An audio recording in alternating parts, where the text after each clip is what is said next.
Hello guys, welcome back at talk with Arjun में। आज की क्लास में हम करने जा रहे हैं नेट इनडायरेक्ट टैक्स क्या है, इनडायरेक्ट टैक्स क्या है और सब्सिडी क्या है। अगर आपने मेरी लास्ट वीडियोस नहीं देखी है तो जल्दी से उसे जाके देखिए, आपको एकदम सारे टॉपिक्स क्लियर हो जाएंगे। तो बिना वक्त गवाए आइए हम पढ़ते हैं हमारा नेट इनडायरेक्ट टैक्स क्या है। तो नेट इनडायरेक्ट टैक्स क्या है? नेट इनडायरेक्ट टैक्स जो होता है वो इनडायरेक्ट टैक्सेस में से सब्सिडीज़ को माइनस करता है। अब देखो, ये तो हुआ फॉर्मूला। अब हमें क्या पता इनडायरेक्ट टैक्स क्या है या सब्सिडी क्या है? तो भाई मैं हूँ बताने के लिए, बताऊँगा। कहाँ जा रहे हो? देखिए, इनडायरेक्ट टैक्स की डेफिनेशन क्या है।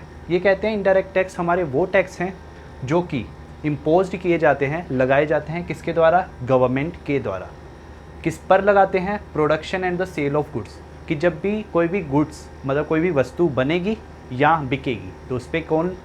गवर्नमेंट जीएसटी लगा देगी या हमारा इनडायरेक्ट टैक्स लगा देगी।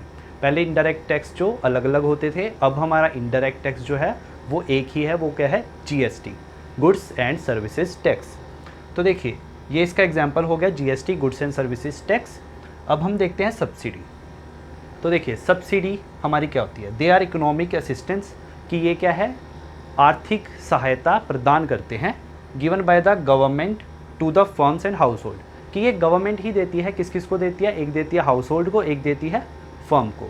इन दोनों को आर्थिक सहायता देती है government with the motive of general welfare. क्यों देती है? कि इनका भी भला हो और इनका भी भला हो, इसीलिए। ठीक है। जैसे कि एलपीजी इन इंडिया, कि हमारे जो आपके घर में भी और मेरे घर में भी सिलेंडर तो आते ही होंगे, तो वो जो सिलेंडर हैं हमें सब्सिडी काट कर हमें मिलते हैं। मतलब अगर उसका जो ओरिजिनल प्राइस है वो होगा 850 के अराउंड, और हमें कितने का मिलता है? 800 या 700 समथिंग रुपीज़, 90, 780। तो वो जो 50-60 रुपये होते हैं वो क्या होती है? सब्सिडी होती है। और कौन देता है? ये गवर्नमेंट। ठीक है। अब देखिए, इट एक्सपोर्ट्स प्रमोट। जो हमारी सब्सिडी होती है ना, वो प्रमोट करती है एक्सपोर्ट को। अब देखिए कैसे।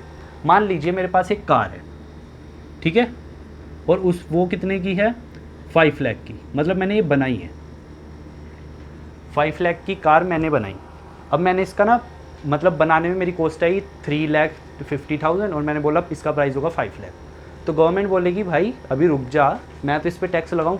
तो गवर्नमेंट क्या करेगी? इनडायरेक्ट टैक्स इस पर लगाएगी। तो मान लीजिए जो जीएसटी चल रहा है वो 10% कार का होगा, तो इस पर 5 लाख का 10% क्या हो जाएगा? 50,000। ये क्या है? इसका इनडायरेक्ट टैक्स। तो इनको जब हम ऐड करेंगे तो हमारी जो वैल्यू हो जाएगी, मतलब जो प्राइस आएगा कार का, वो क्या आएगा? 5,50,000। अब देखिए, 5,50,000 मतलब पूरे 50,000 इस पर टैक्स लग गया। अब अगर गवर्नमेंट इस पर सब्सिडी दे, कि गवर्नमेंट बोले कि चलो हम तुम्हें सब्सिडी देते हैं, मुझे बोलते हैं कि सब्सिडी ले लो, मैं तुम्हें 5% टैक्स ही लगाऊंगी, कि मतलब 5% टैक्स माफ़ किया जाएगा।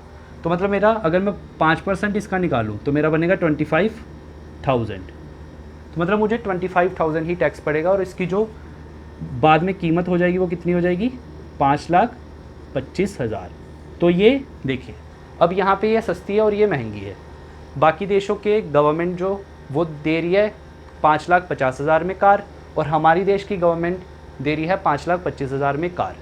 तो देखिए, जो हम दूसरे देश के लोग हैं वो कौन सी कार लेना प्रेफर करेंगे? ऑब्वियस सस्ती वाली। तो क्या होता है, जब भी सब्सिडी लगती है तो एक्सपोर्ट हमारा बढ़ जाता है। ठीक है। तो ये प्रमोट करता है एक्सपोर्ट को, और इससे क्या होता है? मार्केट प्राइस किसी भी गुड्स के सस्ते हो जाते हैं, मतलब रिड्यूस हो जाते हैं। कि जैसे पहले था 5,50,000, फिर हो जाएगा कम होके कुछ भी हो सकता है। ये तो मैंने सिर्फ एग्जांपल दिया था। तो अब हम इसमें पढ़ेंगे हमारी फैक्टर कॉस्ट और मार्केट प्राइस क्या है। तो स्टूडेंट्स, अब हम पढ़ेंगे हमारा फैक्टर कॉस्ट और मार्केट प्राइस क्या है। सबसे पहले देखेंगे फैक्टर कॉस्ट क्या होता है। तो देखिए, it refers to amount paid to factor of production. ये क्या है? जो हम अमाउंट पे कर रहे हैं किसको? फैक्टर ऑफ प्रोडक्शन को। मतलब जितने भी हमारे फैक्टर ऑफ प्रोडक्शन होते हैं, कौन कौन से होते हैं? पहले मुझे बताओ। एक होता है लैंड, लेबर, कैपिटल, एंटरप्राइज। तो ये इनको जब हम पेमेंट करें, कि मतलब जो हमारे मतलब जितना भी खर्चा हमारा आता है किसी भी प्रोडक्ट को बनाने के लिए, वो खर्चे को हम क्या बोलते हैं? Factor cost.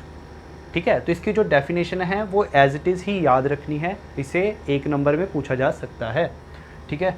अब पढ़ते हैं मार्केट प्राइस। तो देखिए हमने एक प्रोडक्ट तो बना लिया कि हमें मान लीजिए एक प्रोडक्ट बनाने में जो उसकी वो आई कॉस्ट आई, फैक्टर कॉस्ट आई, वो आई 2 लाख रुपीज़, ठीक है। मान लीजिए मैंने कार बनाई थी, मुझे 2 लाख रुपये उसकी कॉस्ट आई। अब मैं जितने में उसे बेचूंगा बाज़ार में, जितने में उसको मैं बेचूंगा वो मेरी क्या होगी, मार्केट प्राइस। जैसे मैं उसको अभी लास्ट एग्जांपल में मैंने बताया था कि 5,50,000 उसकी क्या होगी, मार्केट प्राइस। मतलब इसमें जो NIT होता है वो क्या होता है, इंक्लूड होता है, ठीक है। तो फैक्टर कॉस्ट प्लस NIT वो भी इंक्लूड होगा। देखिए it refers to those price at which product is actually sold in the market. मतलब मार्केट में जितने का वो बिके, वो जो प्राइस होगा उसको बोलेंगे मार्केट प्राइस।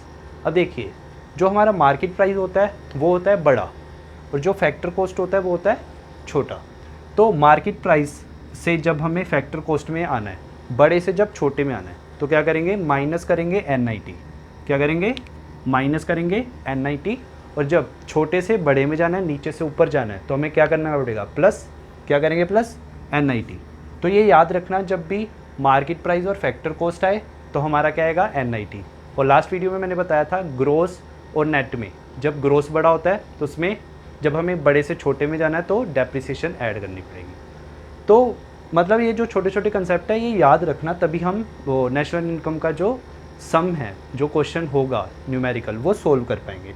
तो गाइस इसका एक बार स्क्रीनशॉट ले लीजिए, और फिर हम नेक्स्ट अब वीडियो में लास्ट हमारा टॉपिक बचा है NFIA, वो कवर करेंगे और हमारा ये चैप्टर हो जाएगा ख़त्म। तो तब तक के लिए अपना ख्याल रखें और मुझे बताएं मेरा वीडियो कैसा लगा नीचे कमेंट में।